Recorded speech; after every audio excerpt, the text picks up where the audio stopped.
ലോക്സഭ ഇന്നത്തേക്കും പിരിഞ്ഞു എന്ന് മനസ്സിലാക്കുന്നു. ഇന്നലെ രാഷ്ട്രപതിയുടെ നയപ്രഖ്യാപനത്തിൽ നന്ദി പ്രമേയവുമായി ബന്ധപ്പെട്ട് സംസാരിക്കാൻ രാഹുൽ ഗാന്ധി അനുവദിച്ചിരുന്നു. അപ്പോൾ നരവനയുടെ ഒരു ലേഖനം ഉയർത്തി പ്രസംഗിച്ചിരുന്നു. സമാനമായി ഇന്നും ആ ഒരു അവസരം നൽകിയപ്പോൾ നരവനയുടെ ലേഖനം ഉയർത്തിയതോടുകൂടിയാണ് ഇന്ന് സഭ ചെയർ ചെയ്ത കൃഷ്ണപ്രസാദ് ഈ രാഹുൽ ഗാന്ധിയുടെ പ്രസംഗം തടയുകയും മറ്റ് മെമ്പർമാർക്ക് പ്രസംഗിക്കാൻ അവസരം കൊടുക്കുകയും ഇതിന്മേലാണ് ഇന്നലത്തിന് സമാനമായ രീതിയിൽ വലിയ പ്രതിഷേധത്തിന് ഇന്ന് ലോക്സഭ സാക്ഷ്യം വഹിച്ചത്.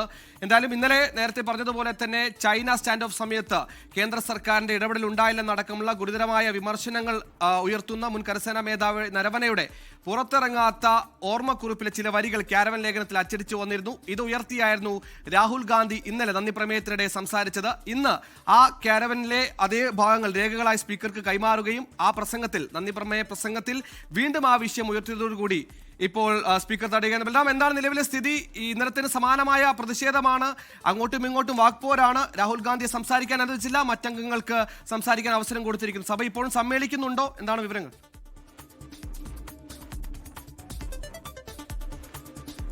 സുഹൈൽ, ലോക്സഭ ഇപ്പോൾ പിരിഞ്ഞിരിക്കുകയാണ്. 3 മണിവരെയാണ് പിരിഞ്ഞത് എന്നാണ് മനസ്സിലാക്കാൻ കഴിയുന്നത്. 3 മണിക്ക് ഇന്ത്യ US വ്യാപാര കരാർ സംബന്ധിച്ച് വ്യവസായ മന്ത്രി പീയൂഷ് ഗോയൽ ലോക്സഭയിൽ ഇന്ന് പ്രസ്താവന നടത്തും എന്ന് നേരത്തെ തന്നെ സർക്കാർ വൃത്തങ്ങൾ അറിയിച്ചിട്ടുണ്ട്. അതേസമയം കഴിഞ്ഞ ദിവസത്തിന് സമാനമായ തരത്തിലുള്ള പ്രതിഷേധ രംഗങ്ങളാണ് ഇന്ന് ലോക്സഭയിൽ ഉണ്ടായത്. ഉച്ചവരെ ഈ US വ്യാപാര കരാറുമായി ബന്ധപ്പെട്ട 2 തവണ ലോക്സഭ തടസ്സപ്പെട്ടിരുന്നു. 2 മണിക്ക് വീണ്ടും സമ്മേളിച്ച ഘട്ടത്തിൽ എന്നാൽ പ്രതിപക്ഷം ഈ വിഷയം ഉയർത്തി പ്രതിഷേധിച്ചില്ല. ഈ ഒരു ഇടവേളയിൽ അല്ലെങ്കിൽ ബഹളത്തെ തുടർന്ന് സഭ പിരിഞ്ഞ ഘട്ടത്തിൽ 2 പക്ഷത്തു നിന്നുമുള്ള നേതാക്കളുമായി സ്പീക്കർ ചർച്ച നടത്തുകയും സമവായത്തിലേക്ക് എത്തുകയും ചെയ്തിരുന്നു. സർക്കാർ US കരാറിൽ പ്രസ്താവന നടത്തുമെന്ന് അറിയിച്ചതോടെയാണ് പ്രതിപക്ഷം അടങ്ങിയത്. തുടർന്ന് കഴിഞ്ഞ ദിവസത്തെ ചർച്ചകൾ രാഷ്ട്രപതിയുടെ നയപ്രഖ്യാപന പ്രസംഗത്തിലുള്ള നന്ദി പ്രമേയ ചർച്ചകൾ തുടരാൻ തീരുമാനിക്കുകയും രാഹുൽ ഗാന്ധിയെ സംസാരിക്കാൻ ക്ഷണിക്കുകയുമായിരുന്നു. കഴിഞ്ഞ ദിവസം എതിർപ്പ് ഉന്നയിക്കപ്പെട്ട ആ രേഖകൾ ആധികാരികമാക്കുന്നതിന് വേണ്ടി സ്പീക്കർക്ക് രാഹുൽ ഗാന്ധി സമർപ്പിച്ചു. തുടർന്ന് ആ വിഷയത്തിൽ ഊന്നി തന്നെ അദ്ദേഹം സംസാരിക്കാൻ ആരംഭിച്ച ഘട്ടത്തിൽ തടസ്സവുമായി പാർലമെന്ററി കാര്യമന്ത്രി കിരൺ റിജിജു രംഗത്ത് വരികയായിരുന്നു. കഴിഞ്ഞ ദിവസം തന്നെ സ്പീക്കർ റൂളിംഗ് നൽകിയ രേഖകൾ വീണ്ടും ഉപയോഗിക്കാൻ കഴിയില്ല, അത് ഉദ്ധരിച്ചുകൊണ്ട് വീണ്ടും സംസാരിക്കാൻ കഴിയില്ല എന്നാണ് കേന്ദ്രമന്ത്രി വ്യക്തമാക്കിയത്. തുടർന്ന് അത് ചെയറിലുണ്ടായിരുന്ന കൃഷ്ണപ്രസാദ് തെനട്ടിയും അംഗീകരിച്ച് അത്തരത്തിൽ ആ രേഖകൾ ഉദ്ധരിക്കരുത് എന്നും രാഷ്ട്രപതിയുടെ പ്രസംഗത്തിൽ ഊന്നിക്കൊണ്ട് സംസാരിക്കണമെന്നും രാഹുൽ ഗാന്ധിയോട് ആവശ്യപ്പെടുകയായിരുന്നു.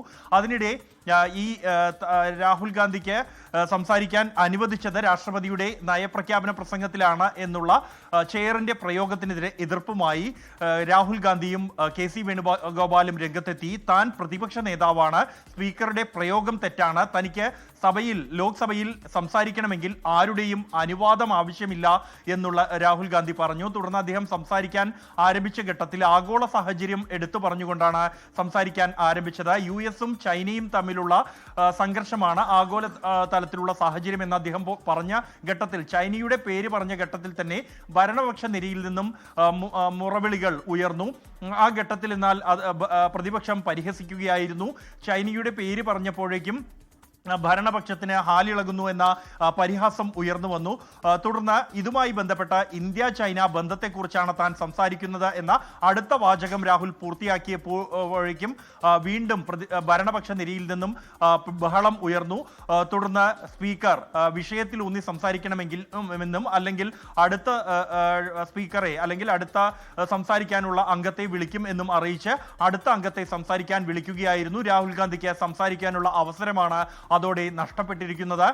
കഴിഞ്ഞ 2 ദിവസം ഇന്നലെയും ഇന്നുമായി ഈ ഇന്ത്യ ചൈന സംഘർഷവുമായി ബന്ധപ്പെട്ടുള്ള ലേഖനം അത് സംസാരിക്കാൻ ശ്രമിച്ച രാഹുൽ ഗാന്ധിക്ക് 2 വാചകത്തിൽ കൂടുതലായി അദ്ദേഹത്തെ ഇതുവരെയും സംസാരിക്കാൻ അനുവദിച്ചിട്ടില്ല എന്നുള്ളത് ശ്രദ്ധേയമാണ്. സ്പീക്കറുടെ റൂളിംഗ് ഒപ്പം തന്നെ പ്രസിദ്ധീകരിക്കപ്പെടാത്ത പുസ്തകത്തിലെ വാചകങ്ങൾ ഉദ്ധരിക്കാൻ കഴിയില്ല തുടങ്ങിയ കാര്യങ്ങളാണ് ഭരണപക്ഷം ഉന്നയിച്ചത്. ഇന്ന് അതേസമയം രാഹുൽ ഗാന്ധി ആകട്ടെ ആ പുസ്തകത്തിലെ വാചകത്തിനപ്പുറത്തേക്ക് ആ പുസ്തകത്തെക്കുറിച്ചുള്ള കാരവൻ മാഗസിനിൽ വന്ന ലേഖനം അതാണ് സ്പീക്കർക്ക് ഒതന്റിക്കേറ്റ് ചെയ്യുന്നതിനായി രാഹുൽ ഗാന്ധി സമർപ്പിച്ചിരിക്കുന്നത്. പ്രസിദ്ധീകരിക്കപ്പെട്ട ഒരു മാസികയിലെ ലേഖനത്തെക്കുറിച്ച് താൻ സംസാരിക്കുന്നു എന്നായിരുന്നു രാഹുൽ ഗാന്ധി.